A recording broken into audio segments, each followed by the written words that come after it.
A swing and a miss, huh? My murmur quickly dissolves into silence of a deserted library. Well, it was backwards thinking to expect to offload my worries onto someone younger anyway. Plus, it's helpful for me to ask her for support when I'm keeping my lips sealed about Kosaka-kun. I smile self-depreciatingly at how girly I'm being. Despite the fact the season for melancholy is supposed to be drawing to a close, here I am forgetting all despondent. Wait, Kosaka-kun, you know something about her, do you? Approaching the librarian's desk, I see a vase atop containing a single Margaret daisy. My mouth twists. Concealed love in the language of flowers? That's just too relevant. But if such love is kept hidden, the petals are sure to wither and fall. Startled by the sound of a door opening, I glance over to the entrance of the library. Spotting me, the intruder's lips curve into a feline smile. Hey up, here comes trouble. Following a gaze, a girl pushing a wheelchair raises a hand to greet me. Long time no see, senpai. In fact, it's been so long I was starting to think you've forgotten all about us. My bad. I have my hands full with organising and practising for a choral concert tomorrow. Plus running the Council of Nicaea. Wish I had a second me. Doppelganger? Look, it's all atmospheric in here with sun settings and everything. Don't get too worked up with a ruin the vibe. Anyway, it's really fits your cool image just to toss someone away like a blues Kleenex. Really double me Yatsushiro senpai.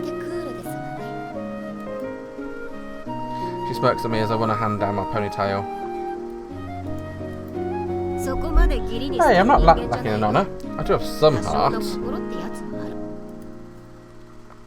My smile freezes in place as a heartless tin woodsman comes to mind. Just kidding. You may operate another plane compared to us mere mortals, but I know you're not a bad guy.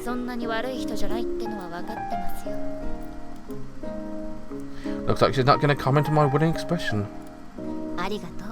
Thank you. That to me is a very, very accurate picture of Yatsushiro senpai.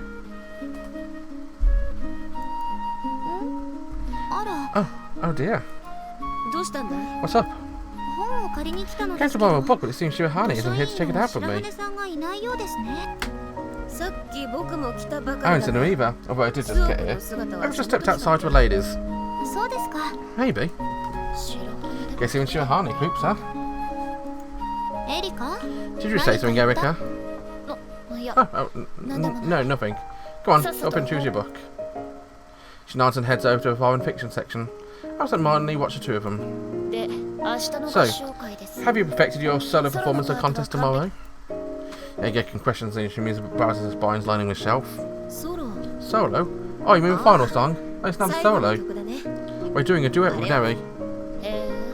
Thought everyone sang together at score contest, but there's a duet performances too. Yep, please don't mention my S word. I'm so nervous singing on my own, I don't have my voice will make it out my throat. Our muffled voices echo through the library as they banter back and forth. She's heard me practice her song over and over. So we both know we're just messing with one another. Rainbow Magic is such a beautiful, nostalgic song. I want to hear you sing it too, Erika. If I were John Lydon, I'd be telling you to fuck off right now. That is also very Erika. Very Erika. She pulls her face like she's just been into a lemon. When she glances at me, her expression grows troubled. Not here yet. Your time of month? Don't steal from Yatsushiro senpai's repertoire. I'm talking about Yuzuriha. Hey Chidori, did you go check on her? Flicker of jealousy crosses Takasaki's face. You're worrying over nothing. Just Vicky's fixing her makeup or something. She's got a weak constitution, same as me. Just go and check on her, would ya? That's less about checking on Suoh and more about getting her out of the library so she speaks to me, isn't it? You're pretty overprotective when it comes to Suoh-kun.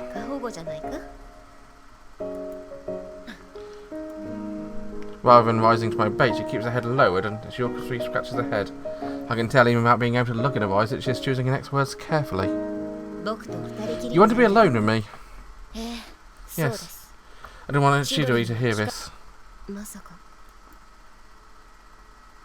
She's as sharp as Suoh-kun. Gotta be more wary of her. Is she really gonna bring this up? What is it? Face is flushed scarlet, very tips of her ears. Don't worry. You'll be fine. A cool contest tomorrow. Or rather, the final performance. It's a special song for you, isn't it? So you don't want to mess it up, right? Oh my god, Erica's so adorable right now. This... Yeah, you're right. It's mine and Neri's special song.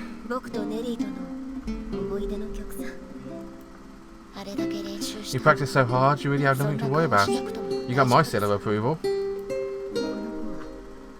This girl is looking out for me. She spotted very way I tensed up when I heard the title Rainbow Magic. I'm really glad to have your encouragement, Yagaki-kun. I like you, as a person, you know. Though at first I thought you were a pain in the butt. So rank next already except for Takasaki-kun, Sister Basket, and Suoh-kun what? Smiling cynically, I play along with a banter, but Yagaki-kun's eyes are earnest. There aren't enough people in this world where I'd like for me to divide up along age or gender lines. Right, sigh.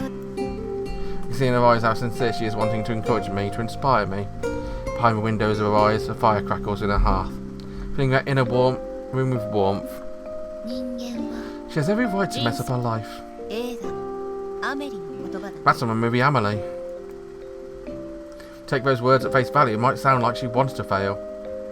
That's not what she really means. It means there are always going to be times when you sink or swim. Time when you face challenges. Thanks. I've made up my mind. That's good to hear. Tomorrow, after a call contest, I'm going to tell Norine Kumikado how I feel. It's what I want to say, but I keep that decision to myself.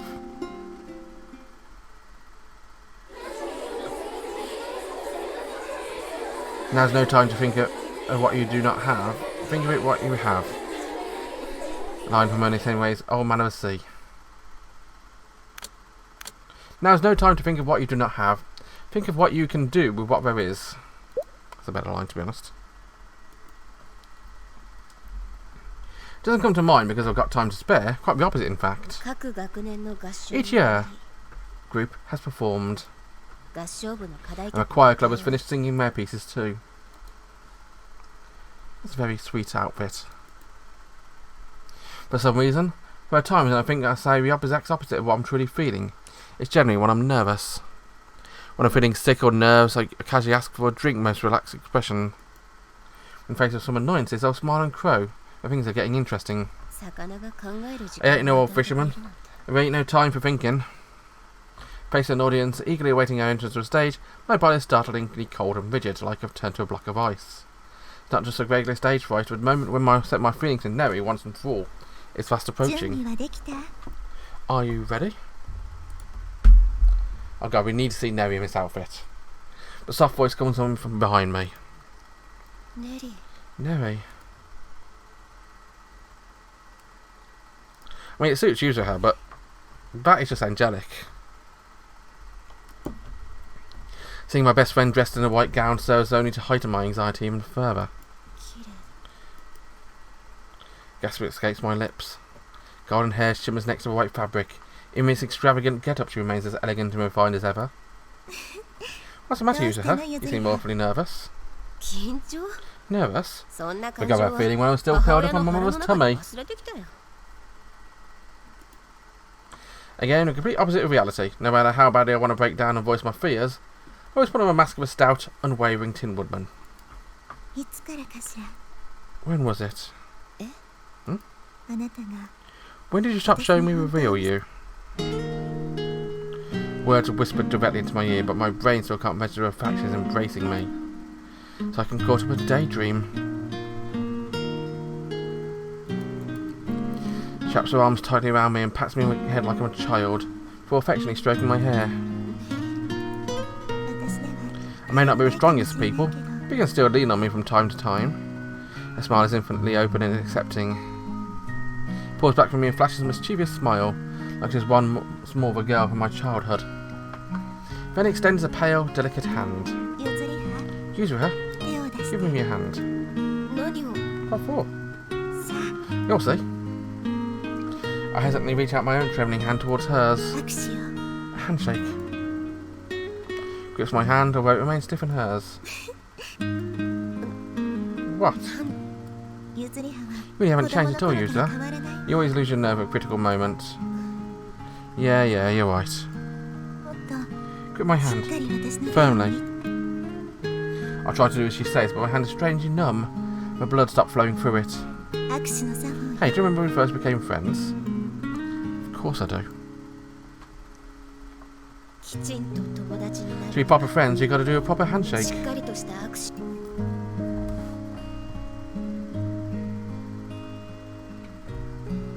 Right, ever since that moment, no, since even before. See?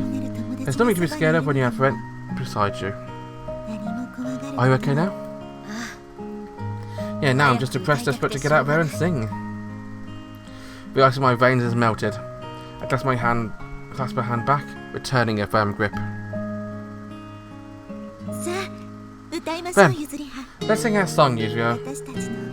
Rainbow Magic.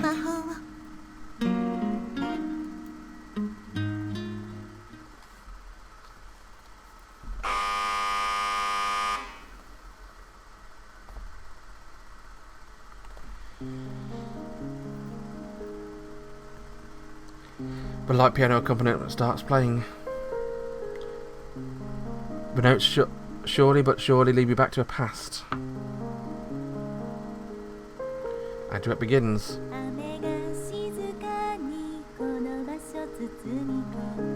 The voice starts out softly, gaining volume, while eyes fixed on her entranced by her singing.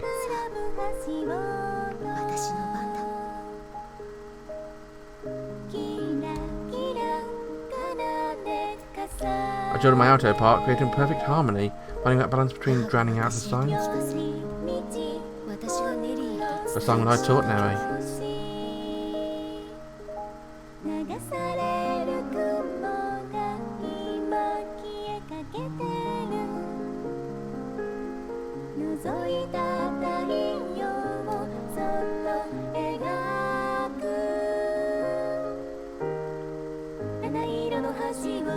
Rainbow Magic. I once asserted that Neri was one of those people who had music in their veins.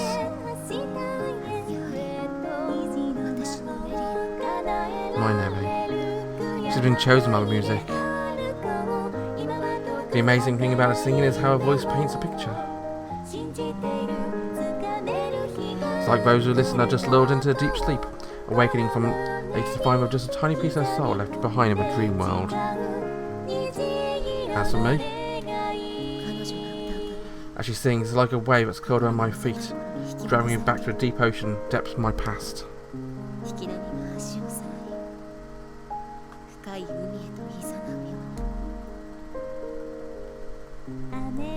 Episodes of that great tale, the wonderful Wizard of Oz, rise up through the swell. Dorothy, swept up the house and all, carried on the wings of a hurricane. Yet she felt no fear. The more time passed, the calmer she felt, like she was being rocked by a... I've been worn down by many changes in my life. First companion, the Scarecrow.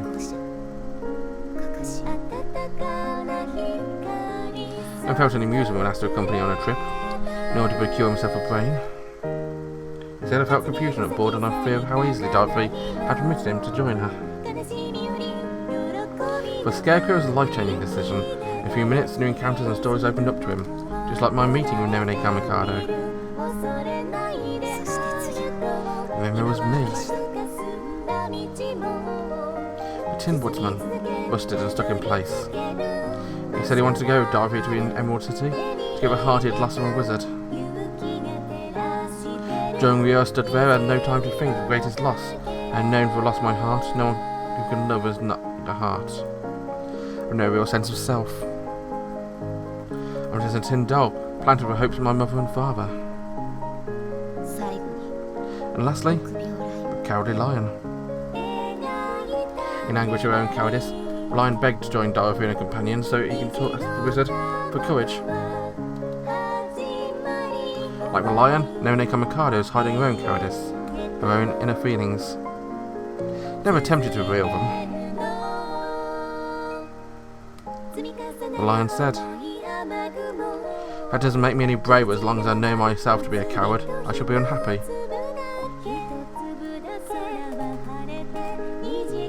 She knows and bears a sin. She'll do whatever it takes to keep it hidden.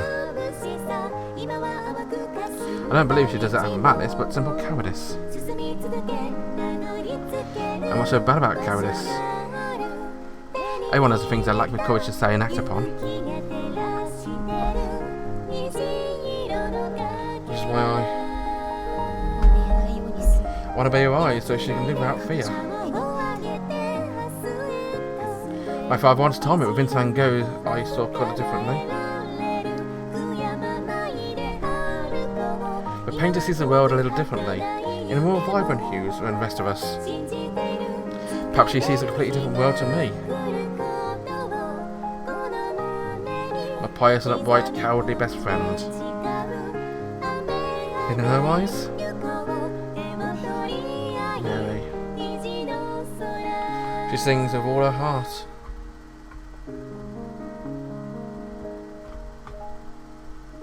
This woman I love.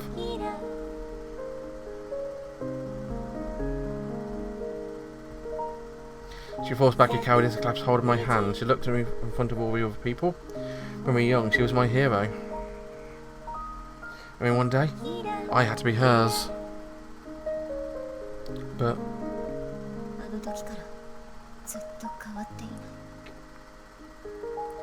nothing has changed since then. Since the day when we exchanged a handshake.